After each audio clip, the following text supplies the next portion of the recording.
किशनगढ़ सहित प्रदेश के अनेक हिस्सों में नकली खाद बनाने की फैक्ट्रियों पर राज्य के कृषि मंत्री द्वारा की जा रही छापेमारी पर कांग्रेस ने खड़े किए सवाल। प्रदेश अध्यक्ष डोटासरा के निर्देश पर किशनगढ़ विधायक विकास चौधरी ने अजमेर में की पत्रकार वार्ता, केंद्र और राज्य सरकार से पूछे सवाल। प्रदेश के कृषि मंत्री किरोड़ीलाल मीणा ने गुरुवार को किशनगढ़ में नकली खाद बनाने की फैक्ट्री पर छापा मारकर नकली खाद व उर्वरक बनाने के खेल का भंडाफोड़ किया तो कांग्रेस को बैठे बिठाए एक मुद्दा मिल गया। इस पर कांग्रेस प्रदेशाध्यक्ष गोविंद सिंह डोटासरा द्वारा ट्वीट कर सवाल खड़े किए गए तो वहीं नेता प्रतिपक्ष टीकाराम जूली ने भी केंद्र और राज्य से कई सवाल पूछे। वहीं डोटासरा के निर्देश पर शुक्रवार को किशनगढ़ विधायक विकास चौधरी ने अजमेर के सर्किट हाउस में पत्रकार वार्ता कर सरकार और सरकार के मंत्रियों की कार्यशैली पर सवालिया निशान लगा दिए। कांग्रेस प्रदेशाध्यक्ष गोविंद सिंह डोटासरा सहित नेता प्रतिपक्ष टीकाराम जूली ने फेसबुक और ट्विटर पर पोस्ट कर कृषि राज्य मंत्री भागीरथ चौधरी पर निशाना साधा।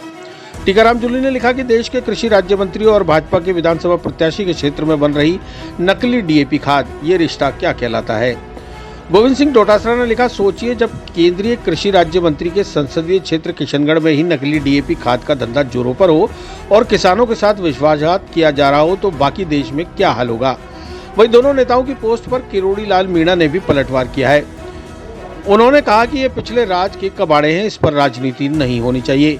गौरतलब है कि फैक्ट्री किशनगढ़ के उदयपुर कला क्षेत्र में थी। फैक्ट्री में नकली डीएपी, एसएपी और पोटेशियम बनाया जा रहा था। इसके बाद विपक्ष ने सवाल खड़े करना शुरू कर दिया। विधायक विकास चौधरी ने कहा कि नकली खाद का यह भंडाफोड़ बीजेपी सरकार में प्रचंड भ्रष्टाचार की निशानी है। डबल इंजन की सरकार में डबल भ्रष्टाचार और धोखा हो रहा है। जुमलेबाजों की सरकार में अन्नदाता जमीन में जहर बोने को मजबूर है। शर्मनाक।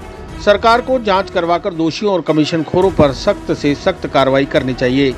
उन्होंने कृषि राज्य मंत्री भागीरथ चौधरी से सवाल पूछते हुए कहा कि यह नकली खाद कहां सप्लाई हो रहा है, इस अवैध कारोबार में किस किस का कितना हिस्सा और संरक्षण है, इस कारोबार में खाद्य विभाग, कृषि विभाग और स्थानीय प्रशासन की भूमिका संदिग्ध है या नहीं। मुख्यमंत्री क्या किसानों के साथ हो रहे इस विश्वासघात पर सख्ती दिखाएंगे या चुप रहकर मौन समर्थन देंगे।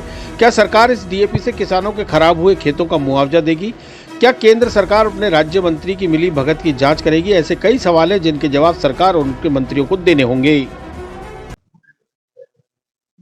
कल जिस प्रकार से राजस्थान सरकार के कृषि मंत्री किशनगढ़ में नकली खाद बनाने वाली फैक्ट्रियों पे जिस प्रकार से छापेमारी कर रहे थे और वहां मौजूद भारत सरकार के राज्य मंत्री को भनक तक नहीं लगती, तो जनता और किसान ये सवालिया निशान खड़ा करते हैं कि आखिर किसकी मिली भगत से 18 महीने से राजस्थान की सरकार और 11 साल से केंद्र की सरकार यहाँ कार्य कर रही है, तो किसके संरक्षण में ये किसान विरोधी लोग काम कर रहे थे। हमने 2-3 सवाल किए हैं आपके माध्यम से सरकार से और प्रशासन से। क्या 18 महीनों में इन्होंने कितना प्रोडक्शन किया, कितनी खपत की, ये खपत कहाँ गई और किन लोगों की मिलीभगत से ये कार्य कर रहे थे। किसानों के इस नकली खाद से, इस खराब उर्वरक से जो फसल खराब हुई, जो खेत खराब हुए, क्या सरकार उसका मुआवजा देगी।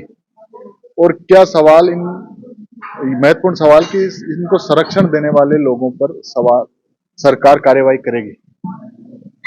इस संदर्भ में लगातार किसान भाइयों के फोन आ रहे थे कि हमारे साथ लगातार कुठाराघात हो रहा है, हमारे पूरे खेत खराब कर दिए और एक बहुत बड़ी रैकेट इसके पीछे काम कर रही है। और ये गैंग ना केवल किशनगढ़ में काम कर रही है बल्कि पूरे प्रदेश और अंतर राज्यीय गैंग है, जहां अन्य प्रदेशों में से भी यहाँ से ये अवैध तरीके से जो रसायन बना रहे हैं उसको बाहर भेज रहे हैं।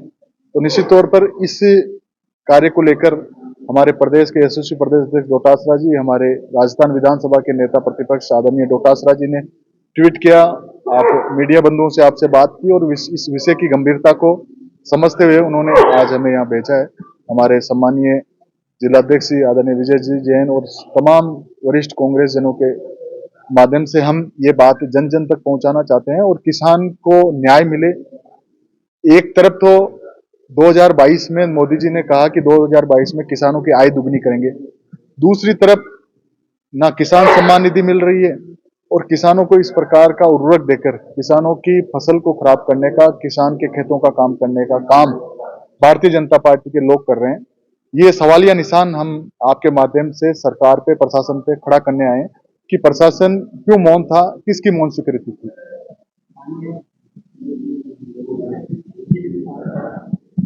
निश्चित तौर पर लगातार वो 2013 से 18 में विधायक रहे किशनगढ़ के, 19 से 24 एमपी रहे और अभी वर्तमान में भारत सरकार में केंद्रीय राज्य मंत्री है। तो मुझे लगता है इस महत्वपूर्ण विषय में, जहां अभी करोड़ीलाल जी का मैं बयान सुन रहा था कि वो दिखने में किसान लगते हैं, तो केवल दिखने से किसान लगने से काम नहीं चलेगा। किसान के लिए किसान की पीड़ा को समझने से काम चलेगा। और ये निश्चित तौर पर भारतीय जनता पार्टी और उनके लोगों की दोहरी नीति जो लगातार चलती आई है, वो आज बेनकाब करने का काम उन्हीं के मंत्री ने किया है। चिरंजीवी भव भाग 1 7 चिरंजीवियों के रहस्य की वैज्ञानिक खोज करें। नरेश राघानी मधुकर की चिरंजीवी भव विज्ञान कथा और पौराणिक कथाओं का एक असाधारण मिश्रण है, जो आपको प्राचीन हिंदू पुराणों के माध्यम से एक रोमांचकारी यात्रा पर ले चलेगी। हिंदी और अंग्रेजी में उपलब्ध है। अपनी कॉपी आज ही बुक करें।